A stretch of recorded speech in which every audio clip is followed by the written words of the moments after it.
नमस्कार साथियों, राज nursing studies के ऑनलाइन प्लेटफॉर्म पर आपका हार्दिक स्वागत है, हार्दिक अभिनंदन है। एक बार फिर से आपके सामने हाजिर हैं एक नए टॉपिक के साथ, नए सब्जेक्ट के साथ।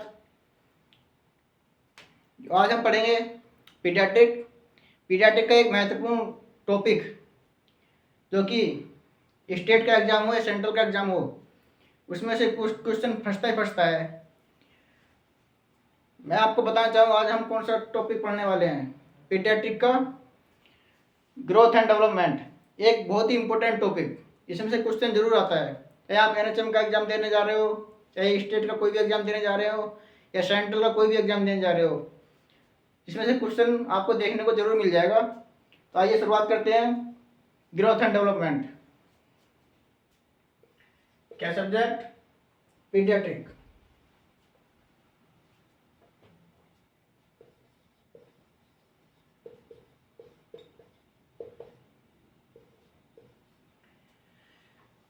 क्या टॉपिक पढ़ने वाले हैं हम आज? Growth and development.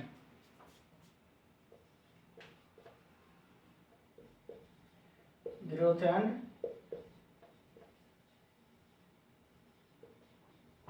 डेवलपमेंट क्या होता है? ग्रोथ एंड डेवलपमेंट कैसे हम इसको आइडेंटिफाई करेंगे कि कैसे ग्रोथ नॉर्मली हो रही है या नहीं हो रही है, डेवलपमेंट का हम कैसे डिनोट करेंगे कि डेवलपमेंट हो रही है। सबसे पहले हम क्या लेते हैं? ग्रोथ। ग्रोथ को हम ले लेते हैं।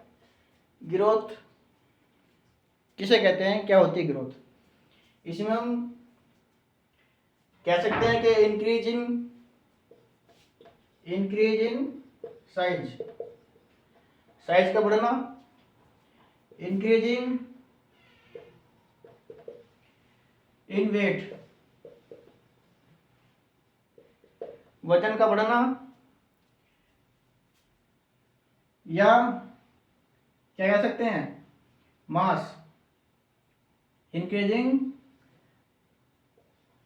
मास ऑफ द सेल या टिश्यू। किसी भी सेल या टिश्यू का साइज बढ़ना, उसका वेट बढ़ना या मास में इंक्रीमेंट होना, उसे हम कहते हैं ग्रोथ। इसको ग्रोथ को हम किस में, इंच में नाप सकते हैं, सेंटीमीटर में नाप सकते हैं और किलोग्राम में नाप सकते हैं। तो ये किसको डिनोट करता है? तो ये डिनोट करता है ग्रोथ को।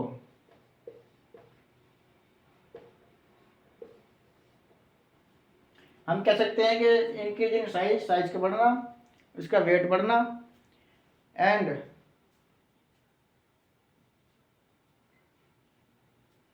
उसके मास में इंक्रीमेंट होना। अब बात करते हैं डेवलपमेंट की।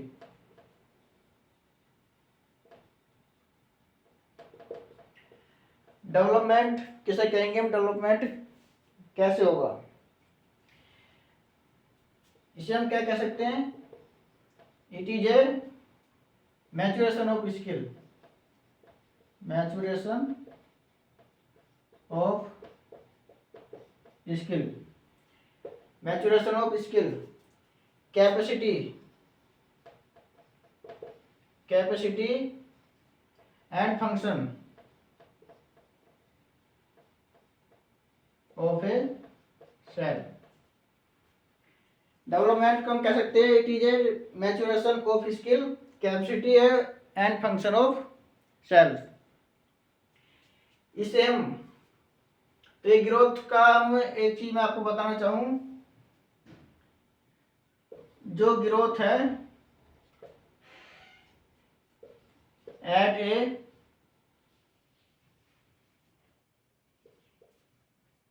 मतलब ये जो है एट ए लिमिटेड टाइम, या फिर हम इसको कह सकते हैं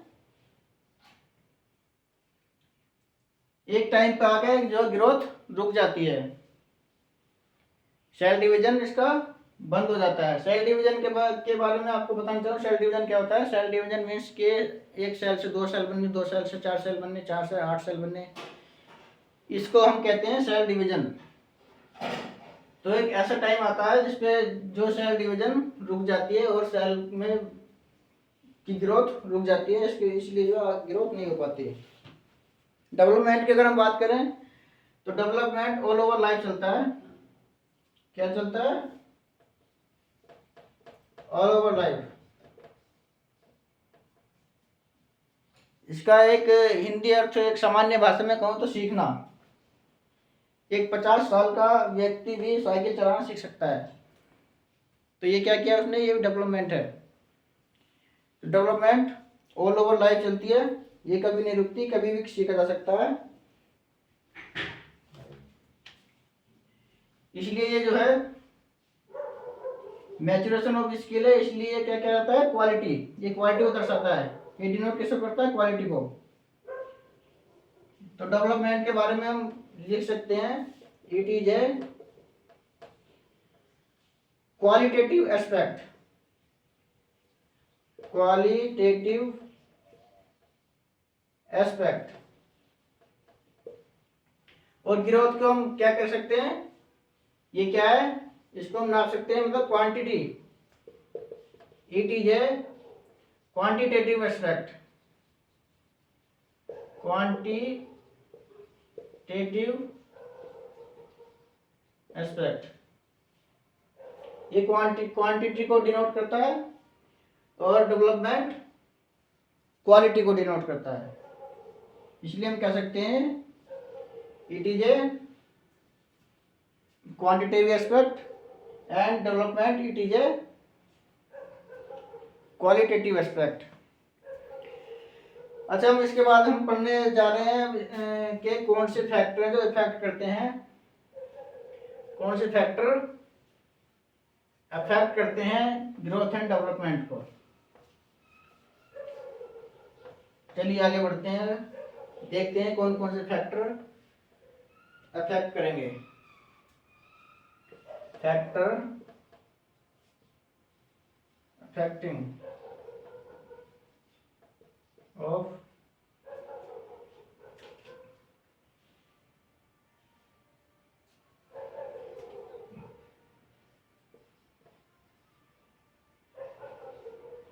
growth and development.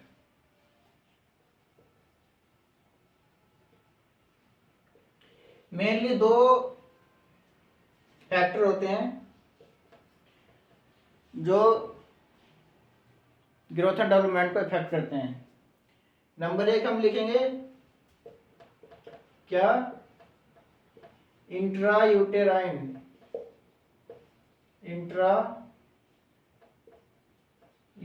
Factor. Intra uterine factor. Number 2 extra uterine factor.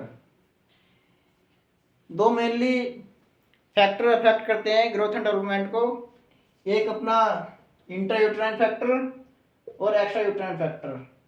Intra uterine factor की हम बात करें, इंट्रा यूटेराइन फैक्टर का मतलब इंट्रा जो कि बच्चा डिलीवर नहीं हुआ है, अभी जो है वो गर्भ के अंदर ही है, इसलिए हम इसको इंट्रा यूटेराइन कहेंगे।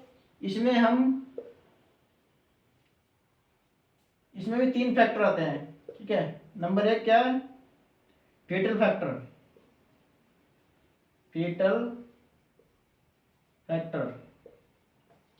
नंबर 2 की हम बात करें तो प्लेसेंटल फैक्टर। क्या? Placental factor. ये हम पढ़ रहे हैं इंट्रा यूटेराइन फैक्टर में, जो कि अभी डिलीवरी नहीं हुई है। और तीसरा maternal factor. Number 3 maternal factor. Intra uterine factor की हम बात कर रहे हैं, इसमें फीटल फैक्टर, प्लेसेंटल फैक्टर और मैटरनल फैक्टर, ये 3 फैक्टर है जो intra uterine growth and development को इफेक्ट करते हैं। इसमें हम बात करेंगे अब फीटल फैक्टर की। किसकी बात करेंगे? Fetal factor. फीटल फैक्टर की बात करेंगे। इसमें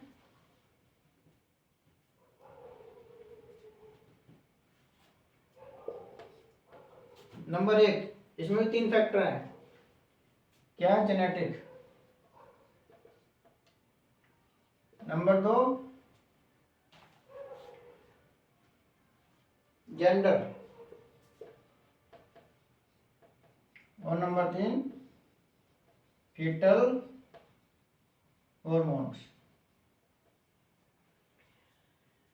factor affecting growth and development हम पढ़ रहे हैं। इंट्रायूटेराइन फैक्टर और एक्स्ट्रायूटेराइन फैक्टर। इंट्रायूटेराइन फैक्टर में हम आगे बढ़ रहे हैं। फैक्टर इसमें जो है फीटल फैक्टर, प्लेसेंटल फैक्टर और मैटरनल फैक्टर।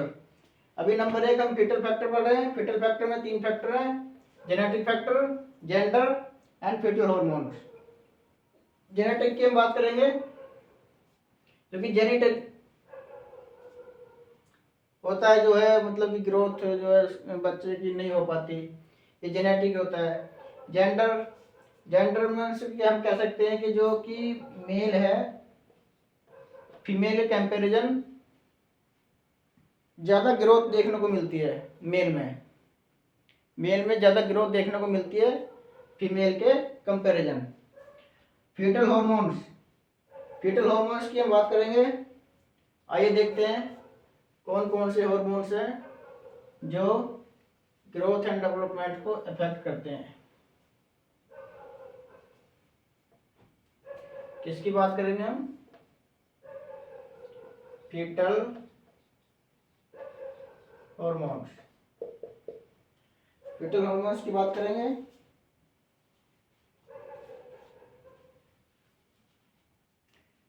सबसे पहला कौन सा hormone? Thyroxine hormone. Number 2, insulin. Number 3 की अगर हम बात करें तो ग्लूकोकोर्टिकोइड।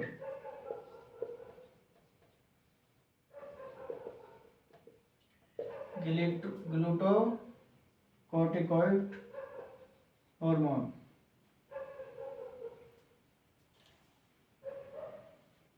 और नंबर 4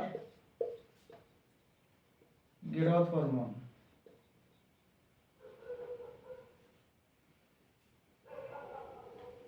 फीटल हॉर्मोन्स में हम बात करें thyroxine hormone, insulin, glucocorticoid hormone और ग्रोथ हार्मोन। थायरोक्सिन की बात करेंगे। Thyroxine hormone, thyroxine hormone. सबसे पहले क्वेश्चन बनता है कि थायरोक्सिन हार्मोन कब पाया जाता है। ये जो है एग्जाम में क्वेश्चन है। थायरोक्सिन हार्मोन कब पाया जाता है? तो इसे हम लिख सकते हैं, it is present at 12 week of gestation age या प्रेगनेंसी, कुछ भी कह सकते हैं। थायरोक्सिन हार्मोन जो पाया जाता है वो it is a present of 12 week of gestation age. अब ये करता क्या है? रिस्पॉन्सिबल होता है, it is responsible for brain and bone. Thyroxine hormone जो कि 12 वीक पर पाया जाता है, 12 वीक ऑफ प्रेगनेंसी। और ये किसके लिए रिस्पॉन्सिबल होता है? ब्रेन एंड बोन के लिए रिस्पॉन्सिबल होता है। अब बात करेंगे हम इंसुलिन की। नंबर 2, तो नंबर 1, नंबर 2 इंसुलिन। इंसुलिन कब पाया जाता है? इसकी हम बात करें तो इंसुलिन कितने वीक पे? 7 से 10 वीक। इंसुलिन कब पाया जाता है? It is present at 7 to 10 week of gestation age। Insulin की बात करें हम तो कब पाया जाता है? It is present at 7 to 10 week. इसमें अगर हम एवरेज अगर हम बात करें तो 8 वीक। 8 वीक पे इंसुलिन पाया जाता है। क्या पढ़ रहे हैं हम? फीटल हार्मोन में थायरोक्सिन हार्मोन की बात कर रहे हैं। थायरोक्सिन हार्मोन ये कब पाया जाता है? 12 वीक ऑफ जेस्टेशन एज पे। और ये किसके लिए रिस्पॉन्सिबल होता है? ब्रेन एंड बोन के लिए रिस्पॉन्सिबल होता है। दूसरा हम बात करेंगे इंसुलिन की, ये कब प्रेजेंट होता है? 7 से 10 वीक पे। और एवरेज की हम बात करें तो 8 वीक पे।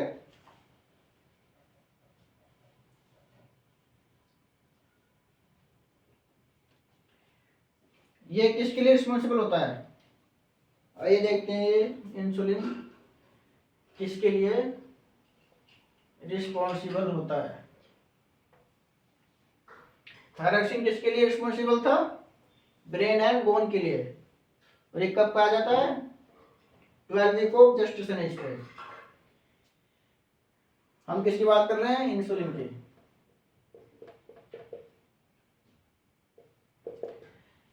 इंसुलिन कब पाया जाता है? 7 to 10 week of gestation age. ये किसके लिए रिस्पॉन्सिबल होता है? इट इज रिस्पॉन्सिबल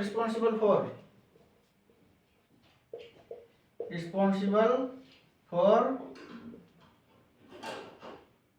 क्या? Cell division.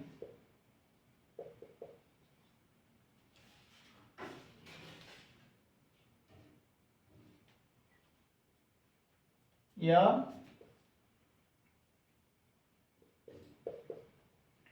क्या कह सकते हैं इसको? सेल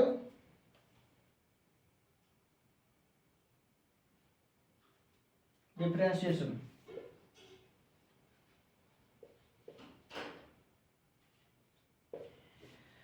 सेल डिफरेंशिएशन के लिए ये रिस्पॉन्सिबल होता है।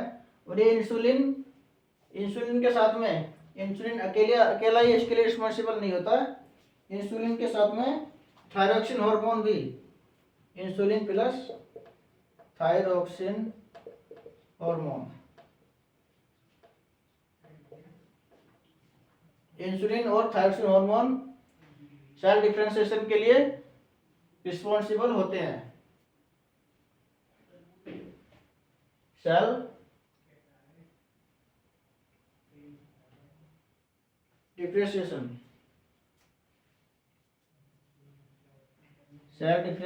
के लिए insulin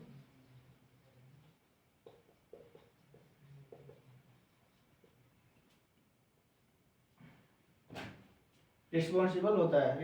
insulin plus thyroxine hormone. हम बात करते हैं तीसरा, क्या पढ़ा हमने? थायरोक्सिन हार्मोन, नंबर 2 इंसुलिन, और नंबर 3 ग्लूकोकोर्टिकोइड। किसकी बात करेंगे हम अब? ग्लूकोकोर्टिकोइड। नंबर 3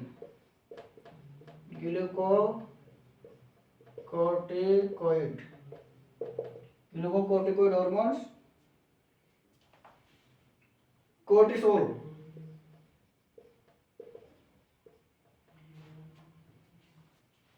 ग्लूकोकोर्टिकोइड या कोर्टिसोल। और ये जो है ये कहाँ से बनता है? कहाँ से सीक्रेट होता है? Secrete by adrenal gland secrete by adrenal gland के एड्रेनल ग्लैंड के कोर्टेक्स क्या है के कोर्टेक्स कोर्टेक्स की कौन सी लेयर पे जोना फेसिकुलर लेयर जोना फेसिकुलर लेयर ग्लूकोकॉर्टिकोइड हार्मोन्स की बात करेंगे। ये क्या होता है कोर्टिसोल कोर्टिसोल कहां से सीक्रेट होता है एड्रेनल ग्लैंड के कोर्टेक्स के जोना फेसिकुलर लेयर से ये सीक्रेट होता है और ये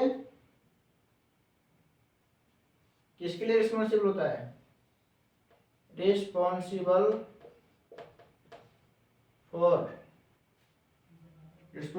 फॉर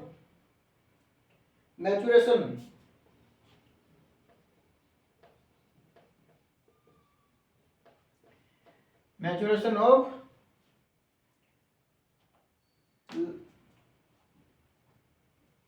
lungs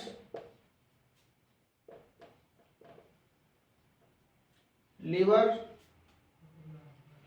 and intestine